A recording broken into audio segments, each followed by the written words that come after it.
Et cet invité, c'est l'ancien journaliste et eurodéputé Bernard Guetta, que je salue. Bonjour. Bonjour. Vous avez été correspondant du Monde à Moscou pendant quelques années, à la fin des années 80. C'était Gorbatchev et la perestroïka, entre autres choses. Et demain, vous allez publier dans la presse ukrainienne un plaidoyer de soutien à ce pays en guerre contre la Russie depuis 6 mois. Vous serez d'ailleurs sur place demain à Kiev. Alors je rappelle aux téléspectateurs que ce 24 août 2022, c'est le 31e anniversaire de l'indépendance de l'Ukraine, puisqu'elle s'est détachée de l'Union soviétique après la chute de l'URSS. Et ça marque aussi les 6 premiers mois de la guerre.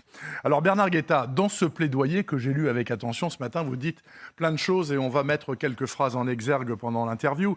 Vous dites d'abord qu'il serait déshonorant pour nous tous d'ignorer le crime commis contre le peuple ukrainien.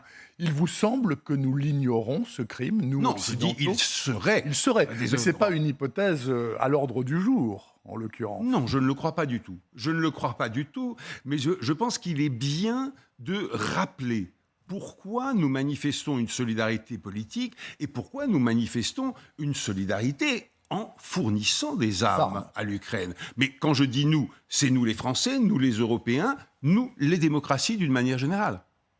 Sans exception. Mais quand vous dites également dans ce texte que, en se battant pour sa liberté, l'Ukraine se bat pour la nôtre, ça laisse sous-entendre que les Russes, demain ou après-demain, pourraient pousser beaucoup plus à l'ouest et vouloir envahir des territoires qui n'ont jamais été dans leur sphère d'influence. Écoutez, envahir, je ne sais pas, mais aller chatouiller d'anciens pays, des pays anciennement du bloc soviétique et qui aujourd'hui font partie de l'Alliance Atlantique et de l'Union Européenne, oui, s'ils pouvaient conquérir demain l'ensemble de l'Ukraine, pas seulement une partie du Donbass comme aujourd'hui, l'ensemble de l'Ukraine, à ce moment-là, M. Poutine se dirait certainement que finalement, il avait raison, que ces Occidentaux sont en pleine décadence, que ce sont des drogués, des je ne sais pas quoi, etc., et que lui incarne la force, et que puisque les autres incarnent la décadence et lui la force, eh bien, il n'y a pas de raison de s'arrêter.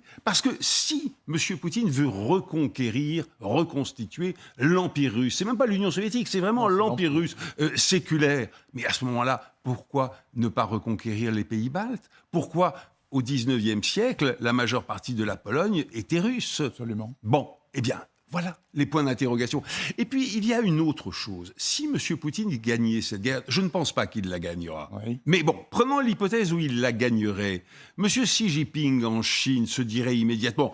décidément, ces démocraties, c'est rien, c'est du chewing-gum, c'est rien du tout. Donc j'y vais, je conquiers Taïwan. Et puis tous les petits et grands nérons du monde se diront, mais ça y est, on a les mains libres, on peut faire ce qu'on veut. Et donc, véritablement, je crois que les Ukrainiens défendent notre liberté en défendant la leur. Je crois aussi qu'ils défendent la paix, en Europe certainement, en Asie, si on pense à Taïwan. Si vous additionnez l'Europe et l'Asie, je pense qu'ils défendent la paix dans le monde et que ça n'a rien d'excessif. Bernard Guetta, comment pouvez-vous écrire sans aucun bémol que Poutine échouera en Ukraine, sachant le peu qu'on sait de la structure mentale du maître du Kremlin? Il ne va certainement pas reculer dans sa campagne Non, je militaire. pense qu'il fera tout pour ne pas échouer. Vous êtes sûr qu'il échouera? Pourquoi?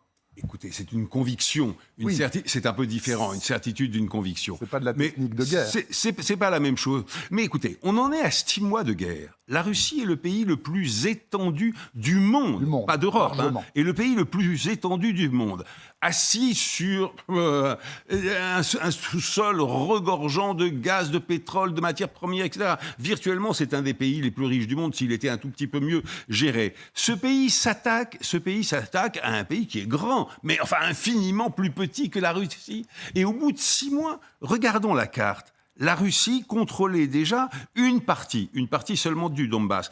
Quand on voit la progression, sur toutes les cartes, on voit très très bien, il y a les deux couleurs. La situation avant le 24 février, la situation aujourd'hui. Mais c'est une bande quasiment millimétrique. Ça veut dire que le 24 février, quand ils entrent en Ukraine, ils se disent l'Ukraine est dans notre poche dans 3 jours. Ouais. Bon.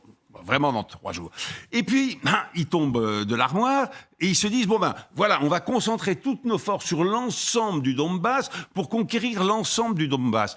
Ils ont concentré toutes leurs forces dans le Donbass au printemps. On est quasiment début septembre. Oui. Où est-ce qu'ils en sont? Cette petite progression de rien du tout.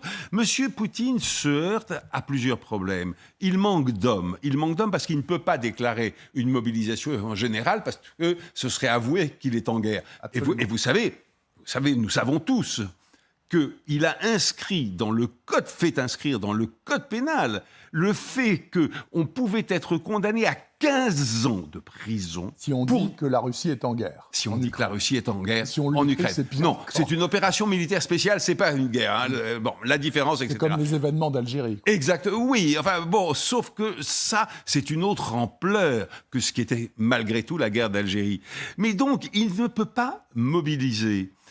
Il est aujourd'hui visiblement en manque de munitions, en manque non pas absolu, mais ça commence vraiment à s'épuiser, ça commence vraiment à être tendu. Et il se heurte à une résistance qui ne faiblit pas. Alors peut-être va-t-elle faiblir dans 3 mois, je ne sais pas. Ce que je sais, c'est que M. Poutine fera tout pour ne pas perdre cette guerre. M. Poutine fera tout pour pouvoir proclamer qu'il l'a gagnée. Parce que vous savez, s'il conquiert, par exemple, s'il conquérait l'ensemble du Donbass, à ce moment-là, il pourrait dire, voilà, c'était mon objectif de guerre, je m'arrête. Mais on n'y est pas. On n'y est pas encore. Pas du tout. Pas du tout. Bernard Guetta, vous dites que un jour, après Poutine, forcément après Poutine, le peuple russe, la vraie Russie, reprendra sa marche vers la démocratie. Alors, la marche vers la démocratie, c'était donc les années Yeltsin, en quelque sorte. Plutôt Gorbatchev, je dirais. Le grand foutoir de Yeltsin, et d'abord avec Gorbatchev. Mais vous pensez vraiment que les Russes vont vers cette démocratie? Moi, je n'ai pas le sentiment que c'est un peuple qui a une aspiration fondamentale et vigoureuse à la démocratie. Alors écoutez, là, c'est un immense désaccord entre nous. Pourquoi? Parce que je crois que tout homme aspire à la liberté. Qu'il soit russe, qu'il soit français, qu'il soit guatémaltèque, tout homme aspire à la liberté, naturellement. Alors, vous y aspirez avec plus ou moins de vigueur, suivant les conditions politiques, socio-économiques, etc., qui vous permettent ou ne vous permettent pas d'exprimer cette aspiration. Mais évidemment que tout homme préfère la liberté à la tyrannie, de même qu'on préfère ne pas être martyrisé, qu'on préfère ne pas mourir de faim. Ce sont des choses extraordinairement simples.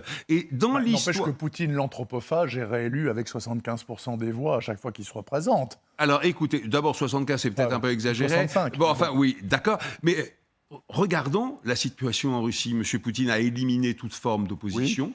Notamment par l'assassinat. L'opposant le plus connu aujourd'hui, M. Navalny, est à nouveau en camp pour, je ne sais plus, 12 ans, 15 ans. Il n'arrête pas de toute manière de lui rajouter des années. C'est absolument invraisemblable. Il est en camp après avoir été victime d'une tentative d'empoisonnement. Alors vous savez, quand on n'a pas d'opposition parce qu'on l'a éliminé, ça facilite déjà les choses.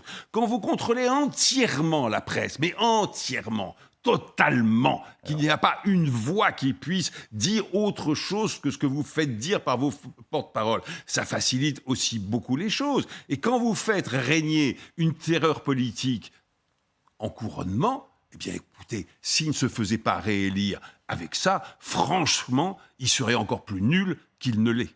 Alors, en revanche, Bernard Guetta, et là on est tout à fait d'accord, quand vous dites que la Russie est européenne par son histoire, par sa culture et par sa géographie, même si elle a des frontières dans l'Extrême-Orient avec la Chine, la Mongolie, etc., c'est tout à fait exact. Donc, nous, notre travail à nous, Européens, c'est de les faire basculer définitivement vers chez nous.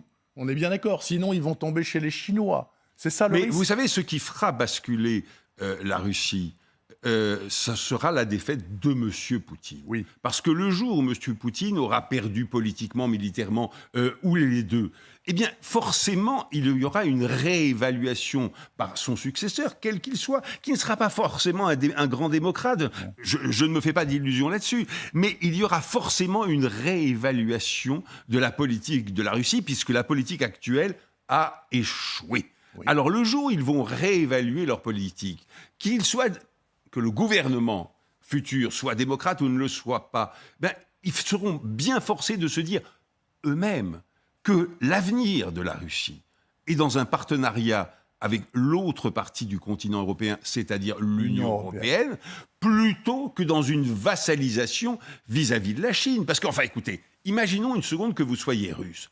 Vous regardez 1 milliard 450 ou 350, je ne sais plus exact, 400, disons, on va dire. 1 milliard 400 millions de Chinois.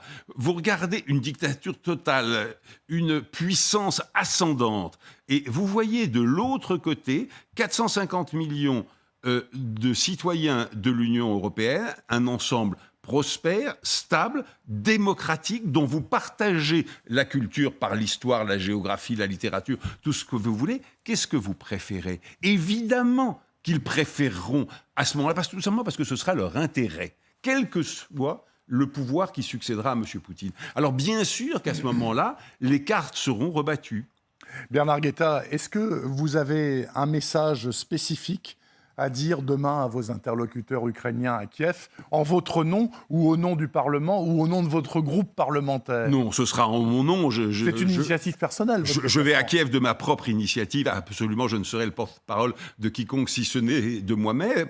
Mais la chose que je dirais sur tous les tons, c'est qu'évidemment, nous devons être aux côtés de l'Ukraine. Bien sûr que oui. Et est-ce que dans cet appui au combat des Ukrainiens, il vous semble que la France tient toute la place qu'elle doit tenir, ou est-ce qu'elle est notoirement en retrait par rapport aux Anglais, par exemple, qui en termes militaires ont fait beaucoup plus que nous ?